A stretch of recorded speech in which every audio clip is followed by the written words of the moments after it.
This is Words Aptly Spoken, which comes from Proverbs 25:11. A word fitly spoken is like apples of gold in settings of silver. The written word is a precious treasure.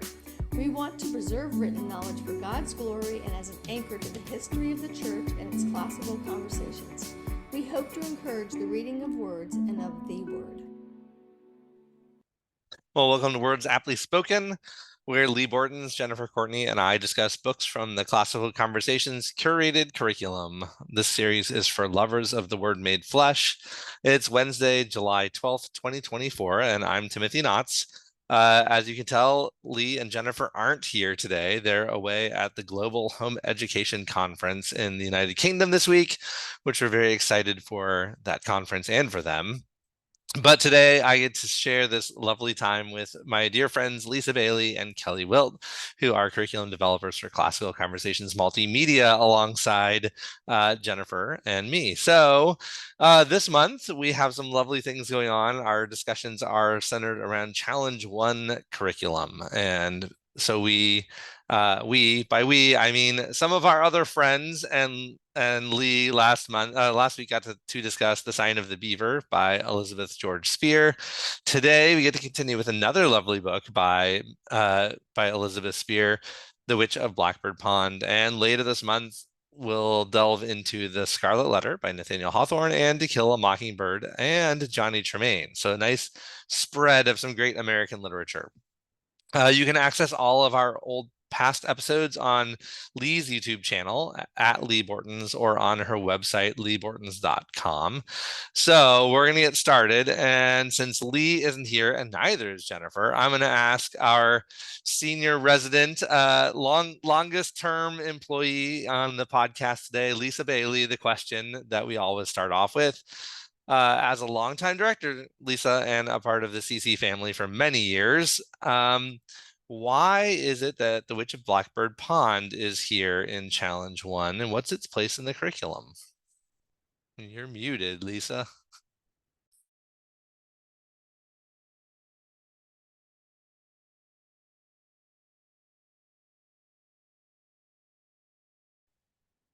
Well, despite the fact that I suspect you're calling me old, I'm going to answer your question.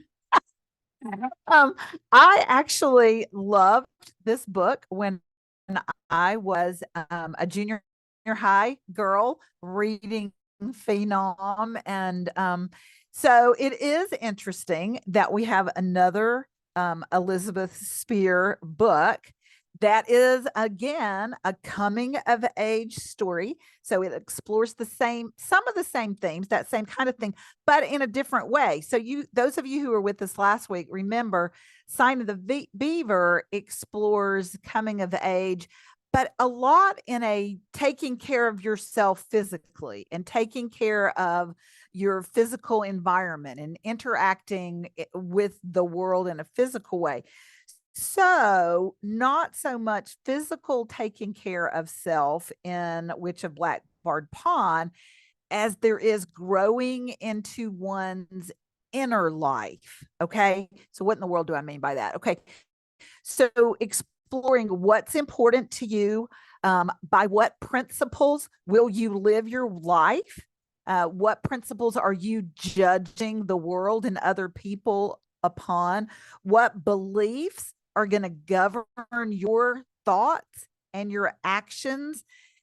So kind of looking at, so as you grow up, which of your beliefs and your principles change with your circumstances?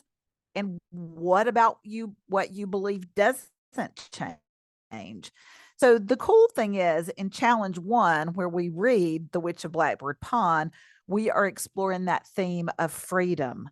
Okay, what it is, how we get it, do we earn it? Is it a gift? What are we supposed to do with it? And all of the things that we do and all of the things that we study and all the questions that we ask are about those things about freedom. So in The Witch of Blackbird Pond, we are given the gift of great talking points for these kinds of questions.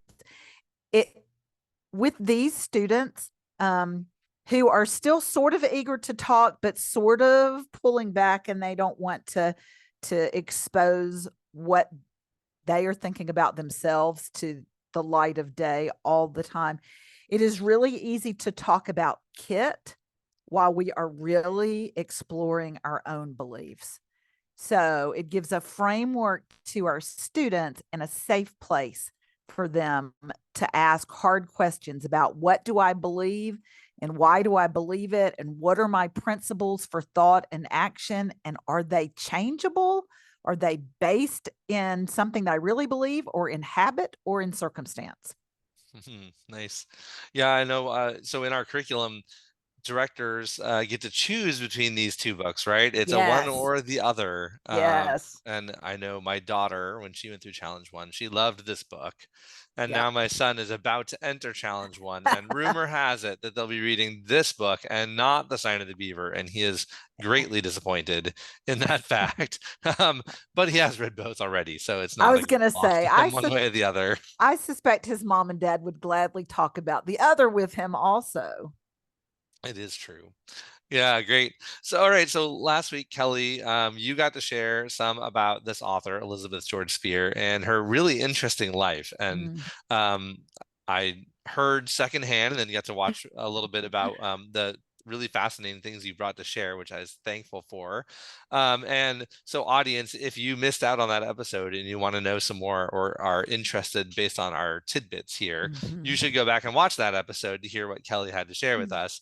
But this is a different book, and every book we know reveals something not only about what the author's writing about, but the author, him or herself. So, Kelly, as someone who's enjoyed these books, as well as our other book in our curriculum by Elizabeth George Speare, The Bronze Bow, what is it that you have learned about Elizabeth George Speare from reading this book that's different from what you learned from the other books? Oh, it's such a good question, Tim.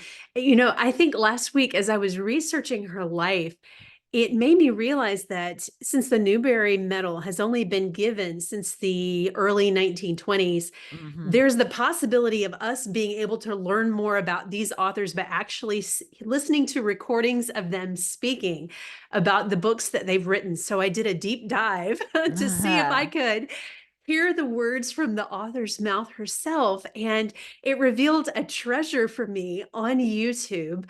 In the early 1970s, Temple University recorded a series with children's book authors called Profiles in Literature. And lo and behold, one of them was our very own Elizabeth George Speare. And so I watched the recording. It's about 30 minutes long, and I would recommend to any of our listeners, definitely there are recordings, with other Newbery winners as well, so you can hear them speak about these words that are so dear to us in our curriculum. But I watched this recording about her speaking about the Witch of Blackbird Pond. And I, was listening for her thoughts on Sign of the Beaver. Sadly, the Sign of the Beaver was written in 1983. So the recording predates that book. But she did speak specifically about the Witch of Blackbird Pond.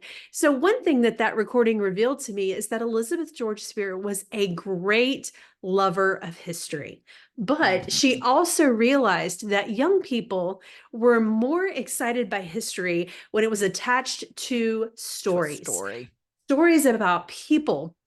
And so the story of the Witch of Blackbird Pond actually came from some of her own research that she did through a book called Child Life in Colonial Days, which was written by Alice Morse Earle, a Victorian writer who wrote an entire series of books about the colonial era.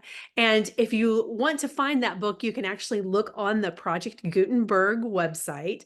It is there. But she drew inspiration for Kit by reading the story of a 10-year-old girl who had journeyed from Barbados, just as our heroine does in this story. And she came to live in Boston, Massachusetts, which is a slight change from this story. But when this girl came, she was very, as the author said herself, hoity-toity. And she came with multiple trunks of beautiful dresses. And she wrote back to her family at home. She was very upset with her grandmother for not allowing her to drink wine and beer at every meal, and she would not purchase her a fur muff. So Elizabeth George Speare just thought that was incredibly humorous and drew in inspiration for Kit Tyler from that young lady from history. So I think in comparing this book with Sign of the Beaver, as Lisa's already said, our students are at this junction in their lives in a place where they are truly trying to understand what freedom is and how does that apply to themselves in a way such as how much freedom do I have to share the innermost parts of who I am and what I think. And so I think one of the things that the author revealed in this book is that she knows that not only young men are struggling with this issue, but also young ladies. And by, giving this history story, she gives the students the freedom, in essence, to speak of those things in a third person, slightly removed arena. But I found it so fascinating that she drew this story actually from history itself. That's cool. That's very cool. Yeah, so we'll explore some more of those, I think some of those themes of boys and girls in a minute maybe. But Lisa, you referenced sort of the coming of age theme, which is something that we've explored many times on this book club because many of our books in our literature that we read explore that. But you've got a couple of grown-up daughters at this point. Yeah.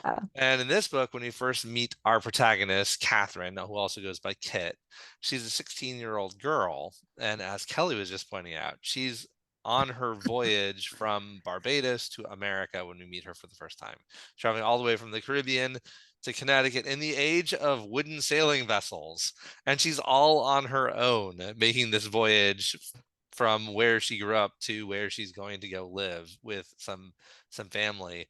How does that make you feel as a mother? And was that sort of an idea, something that you ever had either an opportunity to discuss with your daughters through the lens of this book, or was it something that maybe you had conversations that sort of echoed that later?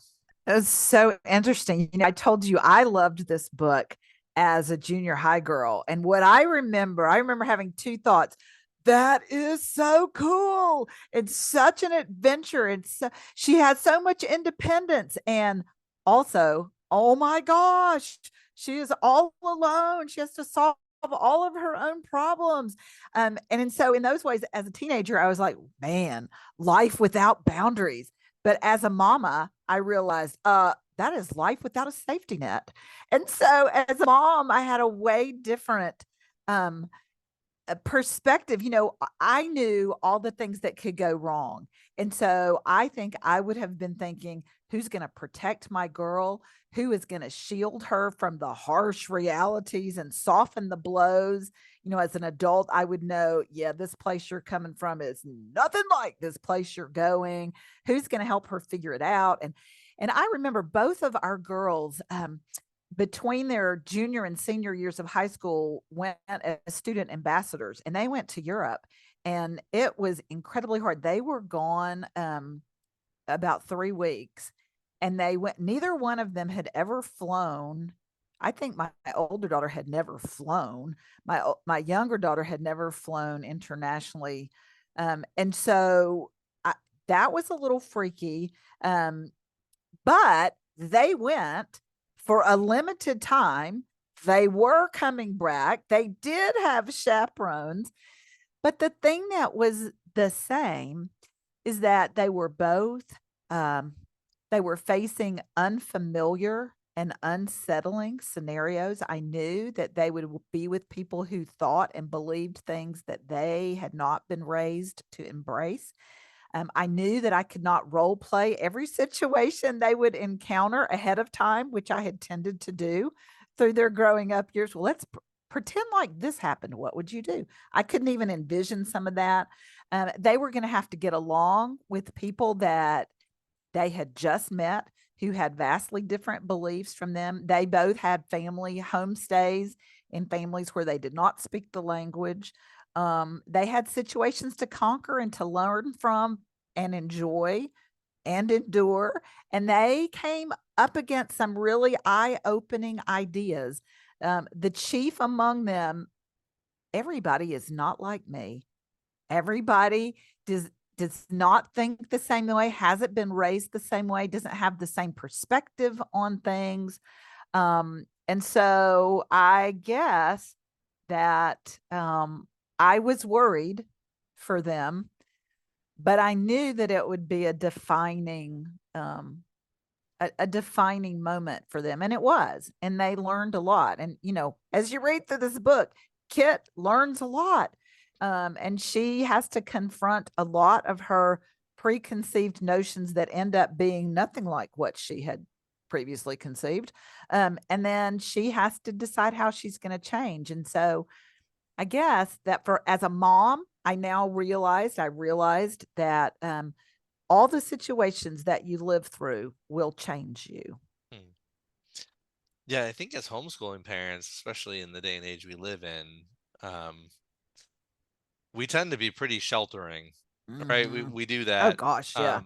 Maybe not to the degree of every family that goes to the extremes in those ways, but Right. I think we want to sort of protect our little babies from the wild world. And maybe there is something about these history stories that deal with young people who are forced into situations that we would never voluntarily put our own children into. Right. But we're kind of real life in the age that they lived in, thinking about Robin from The Hole in the Wall. Yeah. The door in the wall. Door in the wall, who is left alone as his parents are called away during the middle of the bubonic plague, or even you think about the Bible and you think about Mary, who's visited by the angel as a very young woman, and called to do some things that are very hard. I think there's something that's very valuable about showing our children that even though we want to protect them, that when the moment comes that they're called to do something that requires bravery or to be valiant, that their age is not a limit on how valiant or brave they can be. Right. Good. Well, so last week, there was a great talk about the design of the beaver, and Kelly already pointed out, and Lisa, you did, that was about a boy, Matt Hollowell. He's 12 years old, so he's a little younger even than Kit here.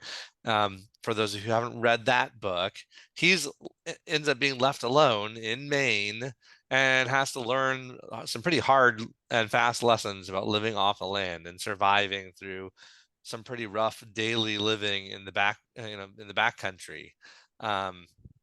So Lisa, you already alluded to some of these. There's some definite similarities in these two books, but there's some other things that are a little bit different.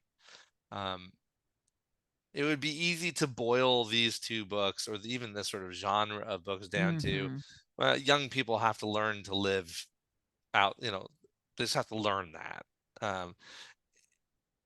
And while that might be true, I think there's something more to it, or there's some nuance that's important.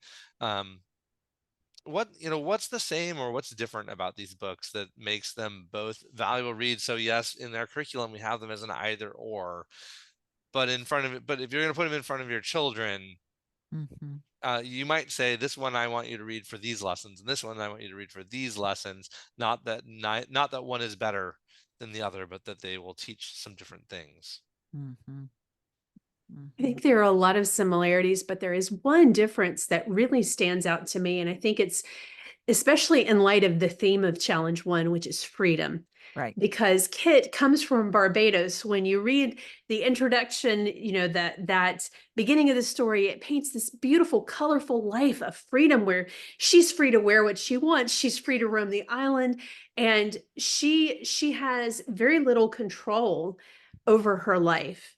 And when she comes, on her trek to Connecticut, suddenly that freedom that she, lavished before seems constricted. She suddenly has to be careful of what others think of her, and relationships are formed in a very different way than they were when she was, running barefoot in her beautiful dresses on her grandfather's plantation. So I look at Kit's story as being one where at the beginning of the novel, there's a tremendous amount of personal freedom that then is perhaps, if we're thinking about this, across subjects, Kit's freedom is more like a greater than symbol. She has greater freedom, which then decreases as the novel progresses. Whereas Matt, at the beginning of his novel, he is in the presence of his father, and there are boundaries that come with that. And then when his father leaves to go on his journey to bring back his mother and his sister, and hopefully his baby sister too, suddenly Matt has the inverse situation of Kit, where there is so much potential for freedom lavished on him at once. And, with that freedom obviously comes great responsibility. So I find it interesting that, Matt's freedom is more like a less than symbol. He has less freedom at the beginning. Kit has greater freedom at the beginning. And it's fascinating to me to see how their situations unfold and how they deal with that transition in each of the novels. I just can't help but wonder if somehow Elizabeth George Speare was comparing and contrasting the two when she wrote Sign of the Beaver later in 1983. That's so interesting. I looked at it too, Kelly. I love that. I also looked at so Matt receives this great gift of freedom, and sometimes it seems like a gift to him and sometimes not so much. But he was going to exercise his freedom. And so he was going to grow in his ability to be responsible for himself. And he was going to learn a lot of things.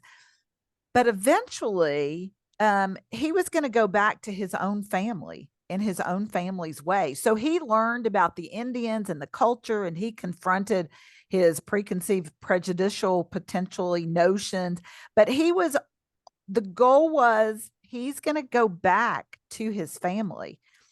For Kit, she is leaving forever this freedom that she has enjoyed and this position that she's enjoyed with her family. And she is being forced to acclimate for good to a system that is pretty utterly unfamiliar to her, and that seemed to almost ask her to become a different person. So whereas Matt was going to become an older, more responsible, more mature version of himself, Kit's environment was asking her to become something utterly alien to her if she was going to get along in this new environment. And two, she was older, right? So she was really having to decide at that point. In that point of history, 16-year-olds, frequently were married, got married, started families with their own. So she was going to have to decide who she was and who she wanted to be. So the principles of thinking and acting, like I was talking about. So what would she or could she keep of her old thinking? And what might she have to abandon in order to get along? And what was she willing to give up? And what was she bound to keep to have integrity in her heart? It was so interesting to me. Yeah. So to me, one of the things that I saw in both of these, so this is great because you guys had sort of an opposite, you had contrasts. And one of the things that I saw was a very clear consistency between the two books, which is that in both cases, as the parents were around, or the family members who were caring for them in their original setting, they had very little in the way of real responsibility. And so yes. And so there was no great consequence to the choices that they made. But all of a sudden, for both of them, in sort of the blink of an eye, they went from having almost no consequences for their choices to having really big real world consequences for choices that they're Mhm. making on a day-to-day basis.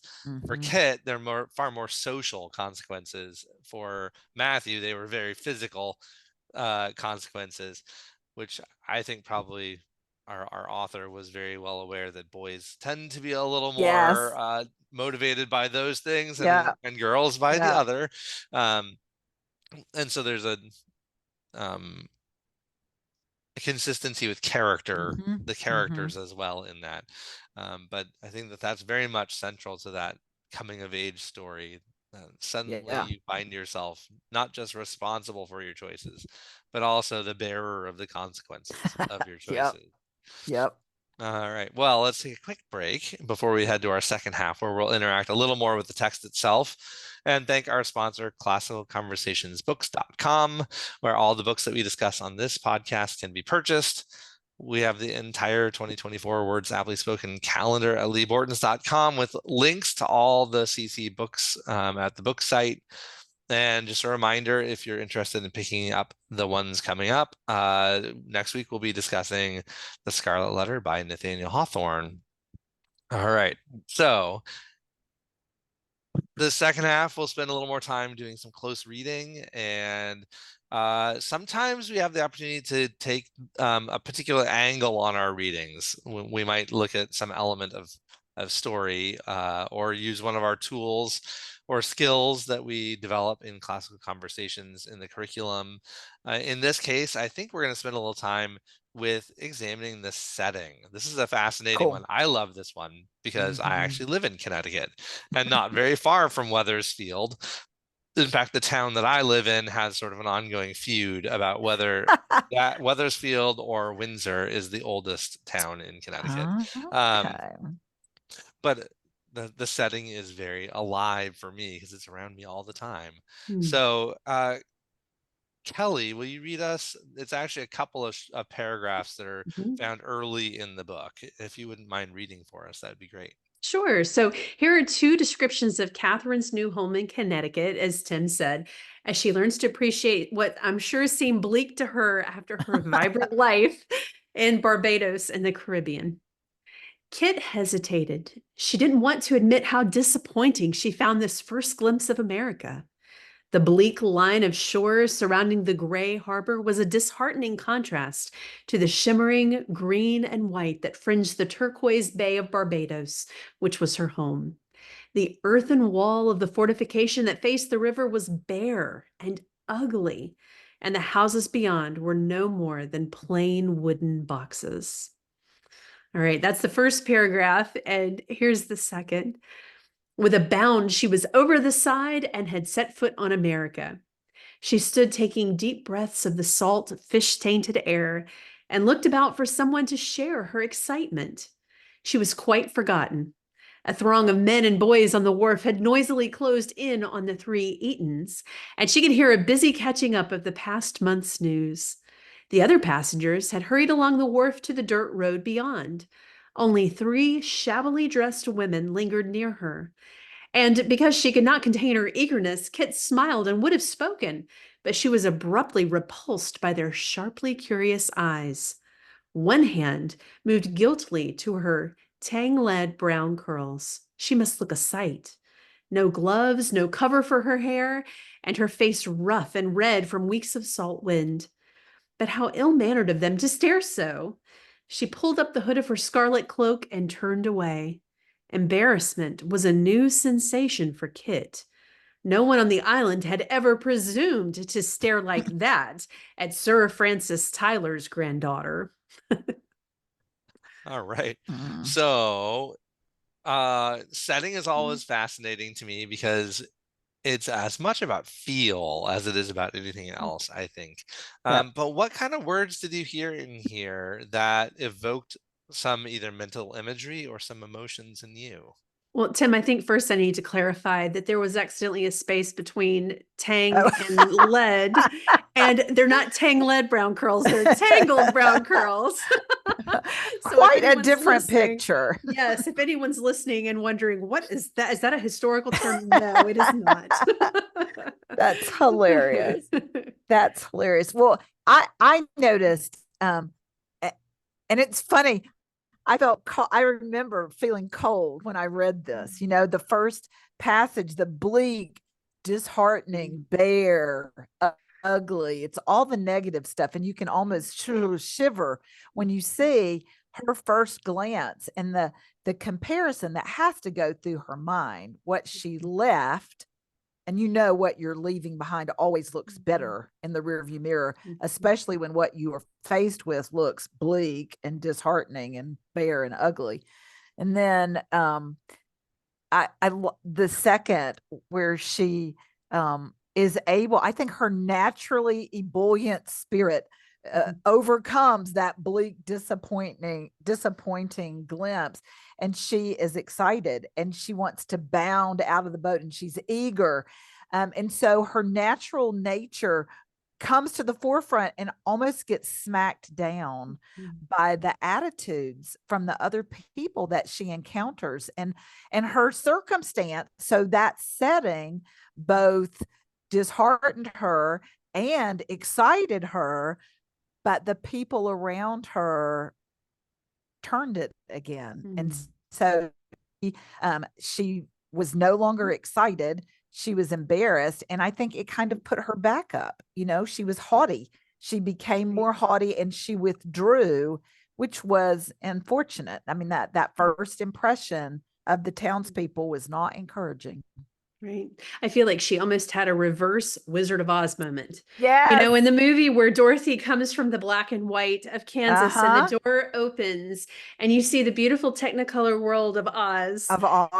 And I feel like Kit had come from a world much like that was full of all of these colors. I love the author's description, the shimmering green and white that fringed the turquoise Bay of Barbados. You can picture it in your mind's eye. And then to hear earthen and bare and ugly and plain, it very much feels as if all of that beauty that she before had enjoyed so much, she did not see at that point in her current situation. So even in the author's description, you can feel Kit's apprehension because of how different this new setting is from what she had lived in previously.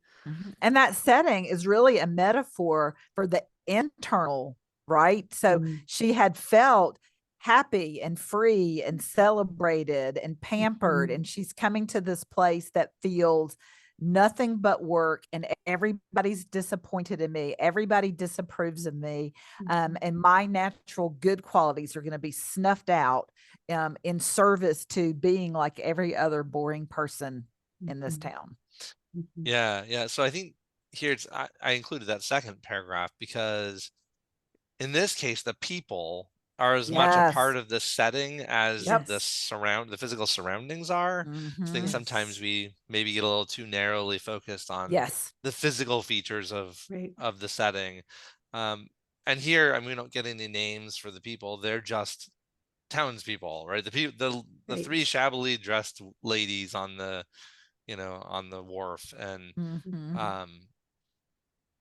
I think that there's that first time sense of real loneliness in her, like that she's different, that not in a good way. I think that's the end of it, where no one had ever presumed to stare at her like that before.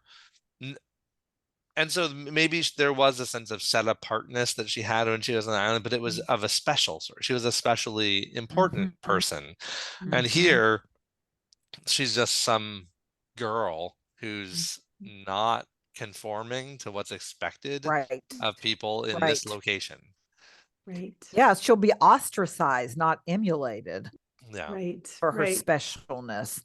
And that, where it says embarrassed was a new sensation for her. And that's an important part of the coming of age story. I think that is often overlooked, right? As children become very self-aware for the first time as they enter into those teenage years. Yes. Well, and I think even as adults, there are times when we're in new environments and we feel similarly to Kit, where we're just not, our identity has not been shaped in the new situation that we're encountering.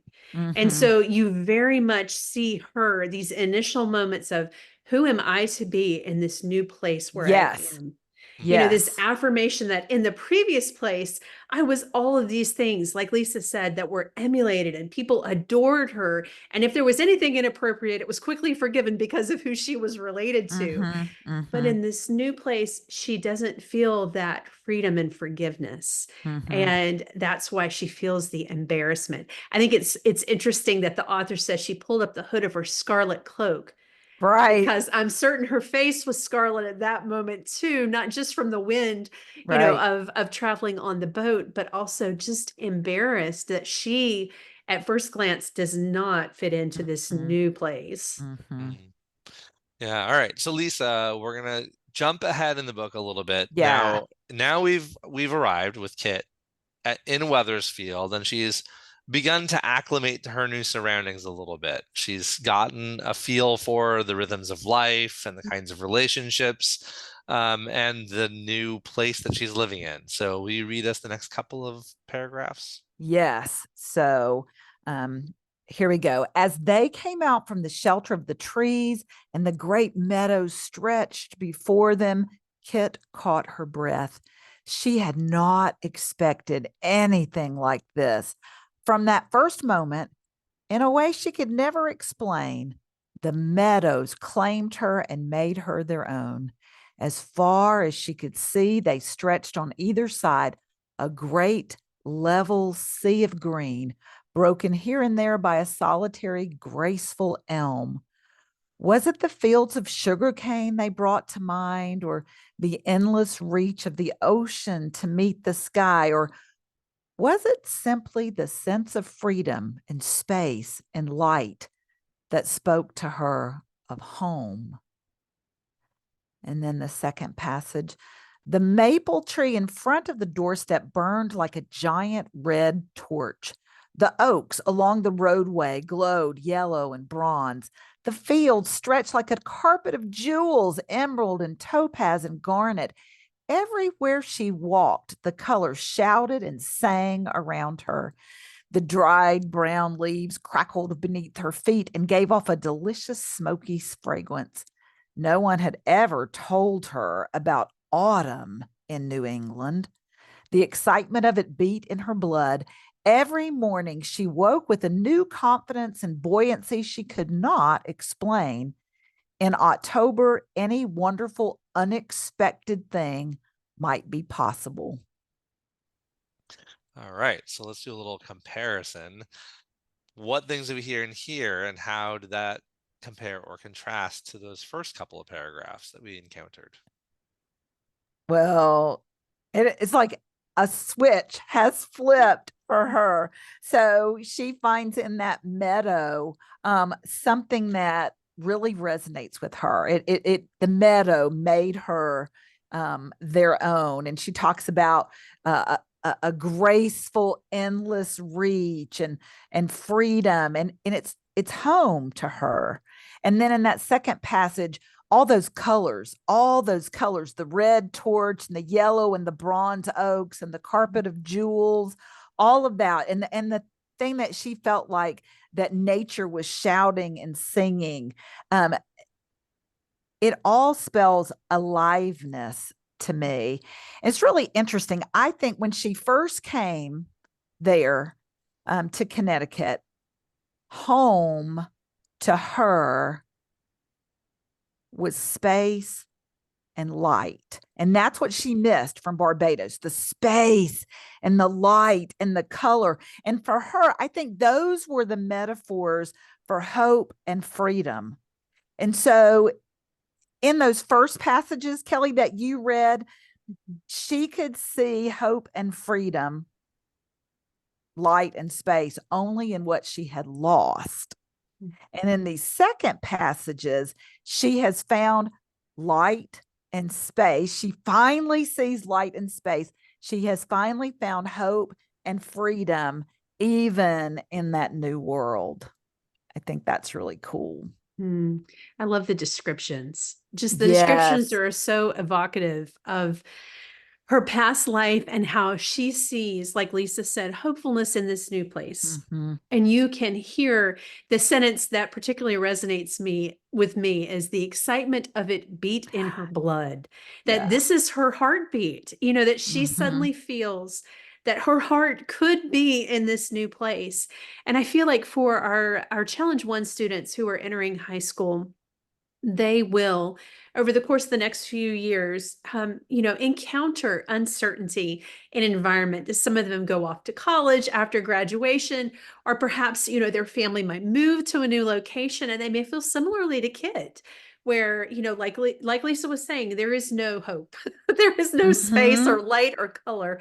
Everything is, a different shade of black or gray. And I think these two passages just reveal that if we look closely, that we can find kinship in a different environment, in a different place.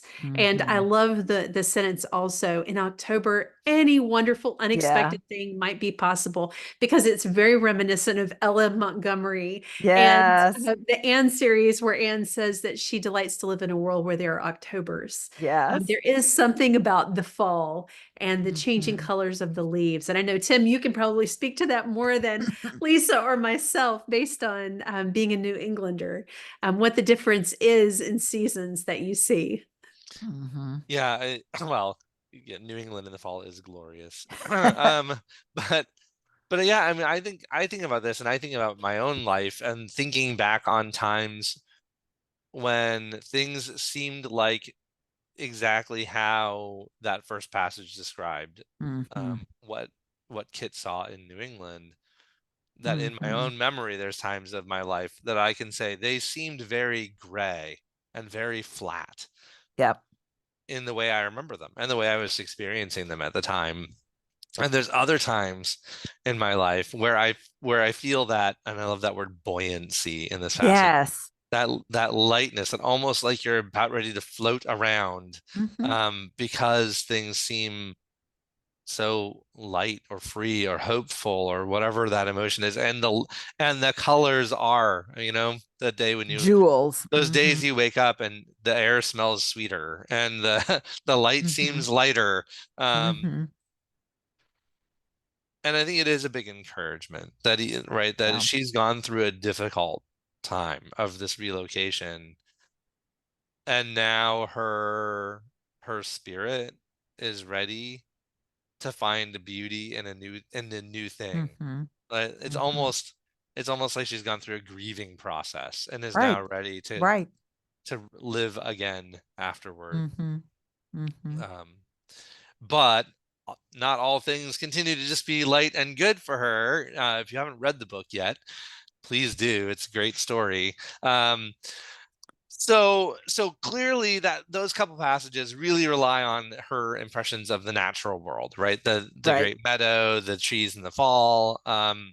And Connecticut during that age had a particular setting of politics and religion as well. And those have an important part to play in this story. So Kelly, I selected just a short passage here about that we could take a look at. Sure. Surrender our charter and we lose all. That charter was given to Connecticut by King Charles 25 years ago.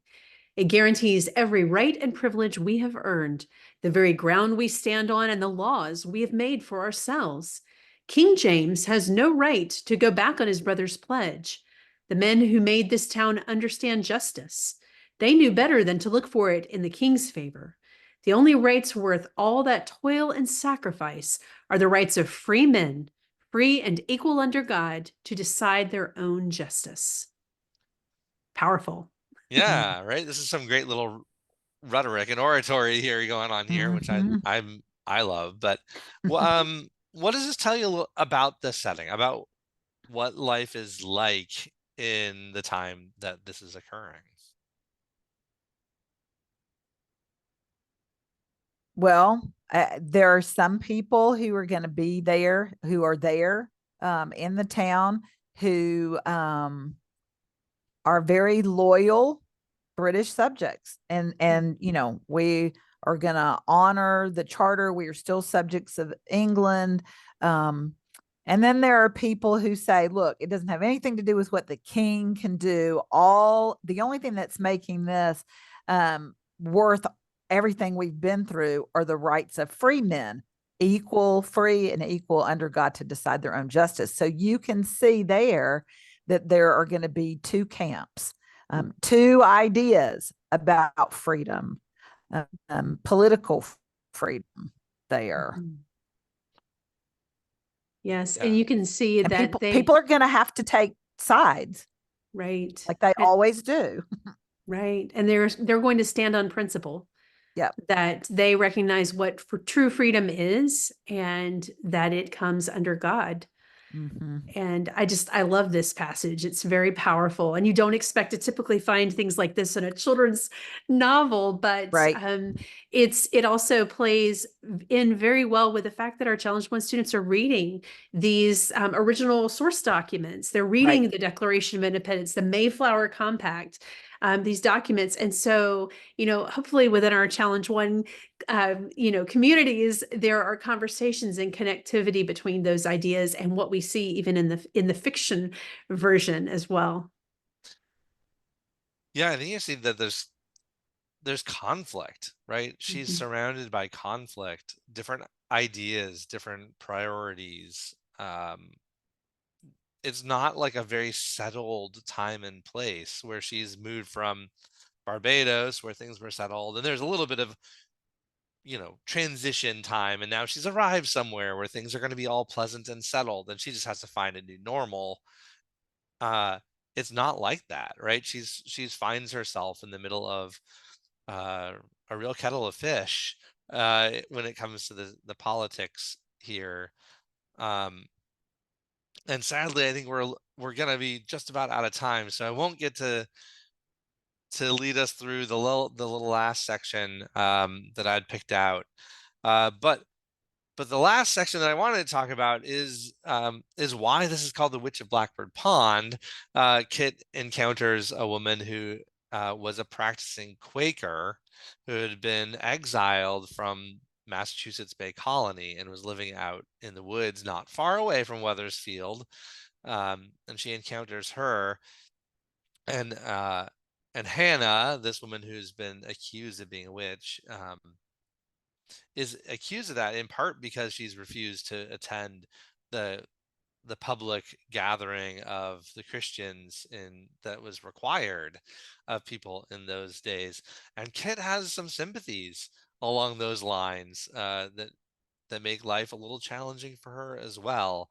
And so there's a religious component too that hopefully, as students read this, they'll ask themselves some questions about what they believe about political freedom, what they believe about religious freedom, and how those interact with communities and norms and expected behaviors. And what does that mean? Because it's not always so clear cut as what young people often think it is when they're growing up. So this is a good story for exploring some of that transition from running free on the beach with a loving family to all of a sudden navigating complicated and difficult, you know, decisions where you have to exercise great wisdom in a situation.